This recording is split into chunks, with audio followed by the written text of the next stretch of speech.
This tiny droplet could save all of humanity. When exposed to red liquid, it multiplies rapidly, quickly engulfing the entire container. Researchers instantly freeze it to prevent catastrophe, as uncontrolled growth would drown everyone. This is moon water, humanity's last hope. The year is 2075. Vanishing rainfall has depleted Earth's water, drying rivers worldwide. Mass fish die-offs and crop failures follow, making freshwater the ultimate prize. Desperate humans search space for water. Our last frontier, Korean Space Agency, finds lunar liquid. Unlike any Earth water, it multiplies infinitely upon organic contact. To adapt humans, Bohai Base hosts secret experiments. Then disaster strikes Bohai Base. All 500 scientists perish. The government abandons research. Earth's water crisis worsens. 5 years later, amid crisis, they establish a water hierarchy system. Higher ranking means more water. Public resentment grows, demanding equal distribution. Yet gold card holders receive unlimited. Under mounting pressure, the government had no choice but to relaunch the lunar mission, aiming to reopen the Bohai Base sealed 5 years ago. Suddenly, the Korean Space Agency section chief approached Xiaomei, sincerely inviting her to join the moon mission. But she refused outright. However, Chief Jean instantly presented a reason she couldn't refuse. Where did you hit it? It turned out Xiaomei's sister Xiaojing had been the Bohai Base's chief scientist, who perished in the accident 5 years ago. Her sister's death haunted Xiaomei relentlessly. Determined to uncover the truth behind her sister's death, Xiaomei resolutely joined the mission.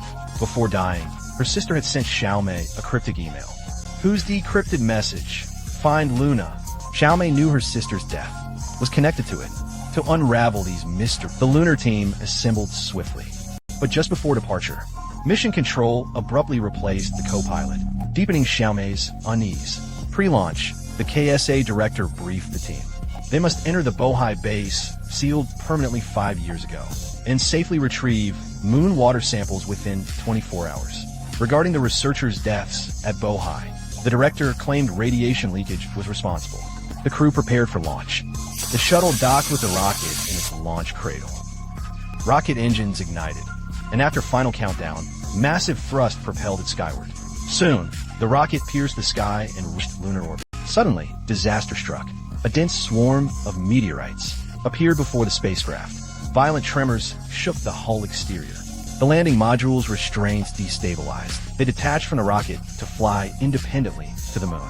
The craft crashed violently onto the lunar surface. The cabin teetered precariously on a cliff edge, its viewport cracking. The captain ordered immediate evacuation. Miraculously, all reached solid ground before the ship plummeted. But tragically, all communication gear vanished into the abyss below. Their sole hope, Space Agency detecting the crisis swiftly and mounting a rescue. Yet they could still enter the base for refuge and mission completion. Now, 7 kilometers from Bohai Base, completing their mission within 24 hours seemed near impossible. They trudged toward the base.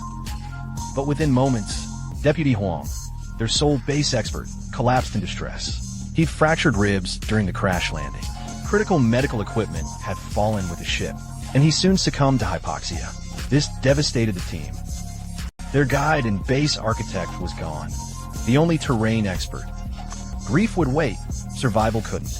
With oxygen depleting rapidly, the squad needed to move fast. We must reach Bohai Base for resupply immediately. Miraculously, just as their oxygen was about to run out, they made it to Bohai Base. After recharging their suits, the captain switched the gravity setting to Earth normal, allowing them to move naturally. Without delay, they headed for command center, but something fell off. A drowned corpse lay in the corridor, wearing RX group mercenary gear. Why would non-Korean personnel be here? Drowned on the moon? Theories flew, but remained speculation. The captain logged it for later investigation. They pressed forward, only to encounter greater strangeness. Deep inside Bohai Base, radiation detectors stayed silent. The director's words echoed. 500 researchers died here 5 years ago due to radiation leaks, but the corpse showed mucus-like bubbles. Clear signs of drowning, not radiation. How could drowning occur in this arid lunar base? The director's story directly contradicted reality. Why would he lie? Xiaomei's suspicions hardened. Her sister's death was connected. Examine that body first. She insisted. Find the truth before we proceed, before you decide whether to move on. But the captain rejected Xiaomei's suggestion. He was racing against time for a critical reason. They finally reached the control center safely. The captain immediately reactivated the base's power. Instantly, oxygen systems and all lighting came online throughout the base. But there was bad news. Base comms still couldn't reach headquarters. Then, they removed their bulky helmets to regroup briefly. The moon water sample retrieval mission resumed. The captain split the team up. 3 teams would search different storage rooms for samples. Team 1, Captain to Storage Room 1. Team 2, Engineer to Storage Room 2. Team 3, Kongxiu's group, with Xiaomei and Li Qi to Storage Room 3. Xiaomei deliberately lagged behind. She spotted an eerie passageway. Before the mission, late Deputy Chief Huang had told her. The Luna her sister mentioned in emails was Bohai Base's data vault. It lay at the end of this passage. But suddenly, Li Jinotijit had hesitation. Reluctantly, Xiaomei postponed her investigation and rejoined the team. Meanwhile, the other teams opened their storage rooms. The grisly sight stunned them. Rooms overflowing with corpses of Bohai Base staff from 5 years ago. All drowned, claw marks on walls revealed. Their desperate struggle before death. Yet at the pre-departure briefing, KSA, these personnel died accidentally before the base lockdown. But given current circumstances, KSA's deliberate concealment has fueled suspicions, making this affair increasingly perplexing. Xiaomei immediately renewed her proposal to abort the mission. It was once again overruled by the captain. With no alternative, the team pressed on, but found the storage chamber utterly empty upon entry. Samples lay scattered across the floor, all compromised. Team 2 reported identical findings, leaving Team 3 as their last hope. As Xiaomei's group prepared to access Storage 3, Li Qi detected anomalous signals. As a precaution, Kongxiu and Xiaomei split up to trace the signal source, while Li Qi remained on standby. The moment they departed, Li Qi's face twisted into a sinister grin. Alone, he entered the storage room, disabled his recorder, and began scouring for signals. His hopes dwindled rapidly. This chamber mirrored the others, completely devoid of intact specimens. Then his flashlight slipped, revealing, miraculously, one pristine sample. Heart-pounding, he secured the vial, unaware that every move was tracked by a lurking presence. Meanwhile, the duo confirmed the anomaly was merely system glitch and turned back towards storage. But just as Xiaomei reached the doorway, she bumped into Richie preparing to leave. He wore a smug expression of triumph, but then something terrifying yanked him back inside.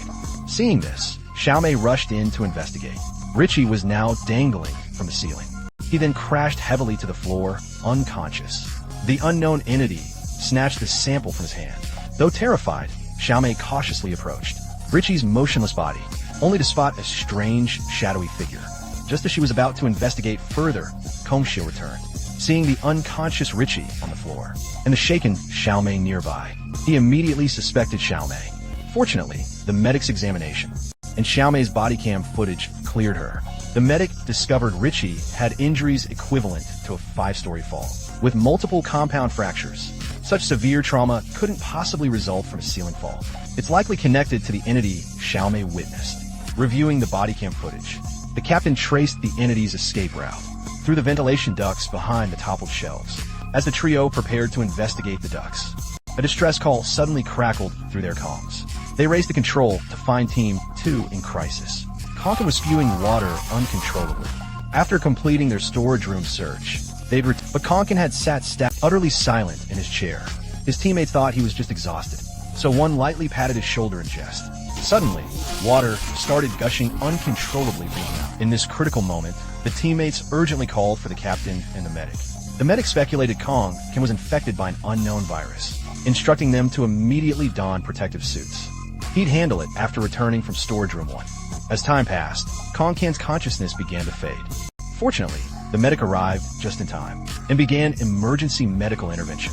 A massive torrent of water erupted from the intubation site. This horrifying scene left the seasoned medic with 30-plus years experience stunned. It was his first encounter with such a phenomenon. Just then, the captain's team arrived. Kongxiu collapsed at the site, never imagining this mission would be his final reunion with his brother Konkin.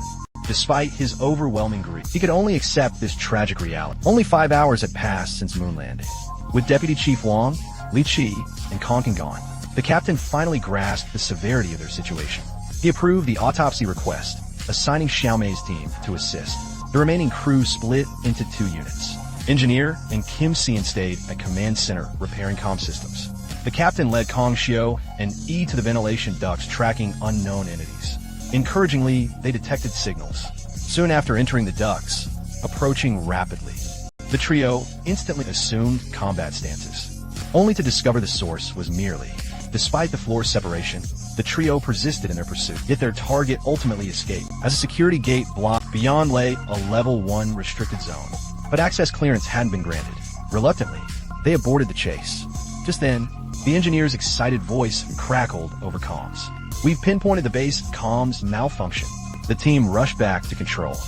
The engineer suspected the comms-linked data processor was faulty, but it's mounted at the core structure's center, requiring hands-on repair. The access elevator's been inoperative from disuse, making this repair mission perilous. After a tense pause, the captain volunteered for the task. He emerged onto the lunar surface, where the desolate moon somehow glimmered with promise. Humanity survives on heavily polluted wastewater, treated yet still toxic to consume. His daughter became another casualty. The only hope to save her: access to purified water. The space agency had promised a limitless water gold card upon successful mission completion. Now facing a bottomless void for his daughter's sake, he steeled himself for the descent. He anchored his harness, secured safety lines, and began the careful climb down. Suddenly, the structure shuddered violently. The malfunctioning elevator was operating on its own. But the danger wasn't over yet. The collision had knocked the elevator off its rails, sending it plummeting downward.